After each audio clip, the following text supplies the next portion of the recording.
Imagine que você tem um circuito gigante composto por uma bateria, um interruptor, uma lâmpada e dois fios que têm cada um 300 mil quilômetros de comprimento. Essa é a distância que a luz percorre em um segundo. Então, eles se estenderiam até a metade do caminho, até a Lua, e depois voltariam para se conectar à lâmpada que está a 1 metro de distância. Agora, a questão é, depois que eu fechar essa chave, quanto tempo levaria para a lâmpada acender? Seria meio segundo? 1 segundo? 2 segundos? 1 sobre c segundos? Ou nenhuma das opções acima? Você tem que fazer algumas suposições simplificadoras sobre este circuito, como os fios não terem resistência. Caso contrário, isso não funcionaria, e a lâmpada precisaria acender imediatamente quando a corrente passar por ela. Mas eu quero que você se comprometa com uma resposta e a coloque nos comentários para que você não possa dizer "Ah, sim, eu sabia que essa era a resposta", quando eu te contar a resposta mais tarde. Esta questão se relaciona com o trajeto da energia elétrica, desde a usina até a sua casa. Ao contrário de uma bateria, a eletricidade na rede vem como corrente alternada, ou AC, o que significa que os elétrons nas linhas de energia estão apenas se movendo para frente e para trás. Eles nunca realmente vão a lugar algum. Então, se as cargas não vêm da usina para a sua casa, como a energia elétrica realmente chega até você? Quando eu costumava ensinar esse assunto, eu dizia que as linhas de energia são como esse tubo de plástico flexível e os elétrons dentro são como essa corrente. Então, o que uma usina de energia faz é empurrar e puxar os elétrons para frente e para trás 60 vezes por segundo.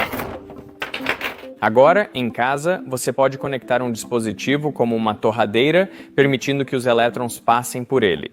Então, quando a usina de energia empurra e puxa os elétrons, bem, eles encontram resistência no elemento da torradeira, e eles dissipam sua energia como calor, e assim você pode torrar seu pão. Essa é uma ótima história, fácil de visualizar, e acredito que meus alunos entenderam. O único problema está errado. Para começar, não existe um fio condutor contínuo que vai desde uma usina de energia até a sua casa. Não, existem lacunas físicas. Existem interrupções na linha, como em transformadores, onde uma bobina de fio é enrolada de um lado, uma bobina de fio diferente é enrolada do outro lado, então os elétrons não podem eventualmente fluir de um para o outro.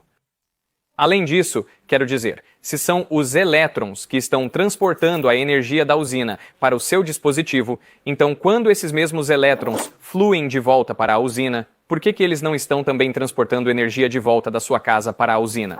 Quero dizer, se o fluxo de corrente é em duas direções, então por que a energia só flui em uma direção? Essas são as mentiras que te ensinaram sobre eletricidade. Que os elétrons em si têm energia potencial, que são empurrados ou puxados através de um loop condutor contínuo e que eles dissipam sua energia no dispositivo, minha afirmação neste vídeo é que tudo isso é falso. Então, como realmente funciona? Nas décadas de 1860 e 1870, houve um enorme avanço em nosso entendimento do universo, quando o físico escocês James Clerk Maxwell percebeu que a luz é composta por campos elétricos e magnéticos oscilantes. Os campos estão oscilando perpendicularmente um ao outro e estão em fase, o que significa que quando um está no seu máximo, a outra onda também está. Agora, ele trabalha nas equações que regem o comportamento dos campos elétrico e magnético, e por consequência dessas ondas. Essas são agora chamadas de equações de Maxwell. Mas em 1883, um dos ex-alunos de Maxwell, John Henry Poynting, está pensando sobre a conservação de energia. Agora, se a energia é conservada localmente em cada pequeno pedaço de espaço, bem, então você deveria ser capaz de rastrear o caminho em que a energia flui de um lugar para outro. Então pense sobre a energia que vem até nós do Sol. Quero dizer, durante esses 8 minutos em que a luz está viajando, a energia é armazenada e transmitida nos campos elétricos e magnéticos da luz. Agora, Poynting elabora uma equação para descrever o fluxo de energia. Ou seja, quanto de energia eletromagnética está passando por uma área por segundo. Isso é conhecido como vetor Poynting e é representado pelo símbolo S. A fórmula é realmente bastante simples. é apenas uma constante 1 sobre μ0, que é a permeabilidade do espaço livre, vezes E cruz B. Agora, E cruz B é o produto vetorial dos campos elétrico e magnético, e o produto vetorial é apenas uma maneira específica de multiplicar dois vetores, onde você multiplica suas magnitudes perpendiculares e para encontrar a direção, você coloca seus dedos na direção do primeiro vetor, que neste caso é o campo elétrico, e os curva na direção do segundo vetor, o campo magnético. Então, seu polegar aponta na direção do vetor resultante, o fluxo de energia. Então, o que isso nos mostra sobre a luz é que a energia está fluindo perpendicularmente aos campos elétrico e magnético e está na mesma direção em que a luz está viajando. Isso faz muito sentido. A luz transporta a energia de sua fonte para seu destino.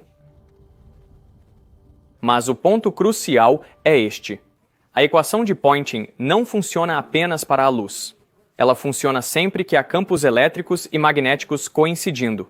Sempre que você tem campos elétricos e magnéticos juntos, há um fluxo de energia e você pode calculá-lo usando o vetor de Poynting. Para ilustrar isso, vamos considerar um circuito simples com uma bateria e uma lâmpada. A bateria por si só tem um campo elétrico, mas como não há cargas se movendo, não há campo magnético, então a bateria não perde energia. Quando a bateria é conectada ao circuito, seu campo elétrico se estende pelo circuito à velocidade da luz. O campo elétrico empurra os elétrons, fazendo-os se acumularem em algumas superfícies dos condutores, deixando-as negativas, e se esgotarem em outras, deixando-as positivas. Essas cargas superficiais criam um pequeno campo elétrico dentro dos fios, fazendo com que os elétrons se desloquem preferencialmente em uma direção. Essa velocidade de deriva é extremamente lenta, cerca de 0,1 milímetro por segundo. Mas isso é corrente. Bem, a corrente convencional é definida para fluir oposta ao movimento dos elétrons, mas é isso que está fazendo acontecer. A carga nas superfícies dos condutores também cria um campo elétrico fora dos fios, e a corrente dentro dos fios cria um campo magnético fora dos fios. Então agora há uma combinação de campos elétricos e magnéticos no espaço ao redor deste circuito. Segundo a teoria de Poynting, a energia deveria fluir. A direção do fluxo de energia pode ser determinada usando a regra da mão direita. Ao redor da bateria, por exemplo, o campo elétrico está para baixo e o campo magnético está para dentro da tela. Você descobre que o fluxo de energia é para a direita, afastando-se da bateria. Na verdade, em toda a volta da bateria, você encontrará que a energia está radialmente para fora. A energia está saindo pelas laterais da bateria para os campos. Ao longo dos fios, você pode usar a regra da mão direita para determinar que a energia flui para a direita. Isso é verdade para os campos ao longo do fio superior e do fio inferior. Mas no filamento, o vetor de Poynting está direcionado para dentro da lâmpada. Então, a lâmpada está recebendo energia do campo. Ao fazer o produto vetorial, descobrirá que a energia vem de todos os lados da lâmpada. Leva muitos caminhos da bateria para a lâmpada, mas em todos os casos, a energia é transmitida pelos campos elétrico e magnético. As pessoas parecem pensar que você está bombeando elétrons, como se estivesse comprando-os, o que é totalmente errado. Para a maioria das pessoas, até hoje, é contraintuitivo pensar que a energia flui pelo espaço ao redor do condutor. Mas a energia que está viajando através do campo, sim, está indo bastante rápido. Então, há algumas coisas para notar aqui. Mesmo que os elétrons vão em duas direções, longe da bateria e em direção a ela, usando o vetor de Poynting, você descobre que o fluxo de energia só vai em uma direção, da bateria para a lâmpada. Isso também mostra que são os campos e não os elétrons que transportam a energia. Em outras palavras, os elétrons mal se movem, se é que se movem, nessa pequena coisa sobre a qual você está falando. E se, ao invés de uma bateria, utilizarmos uma fonte de corrente alternada? Então, a direção da corrente se inverte a cada meio ciclo. Isso implica que os campos elétricos e magnéticos se invertem simultaneamente. Então, em qualquer instante, o vetor de Poynting ainda aponta na mesma direção, da fonte para a lâmpada. Então, a exata mesma análise que usamos para DC ainda funciona para AC. E isso explica como a energia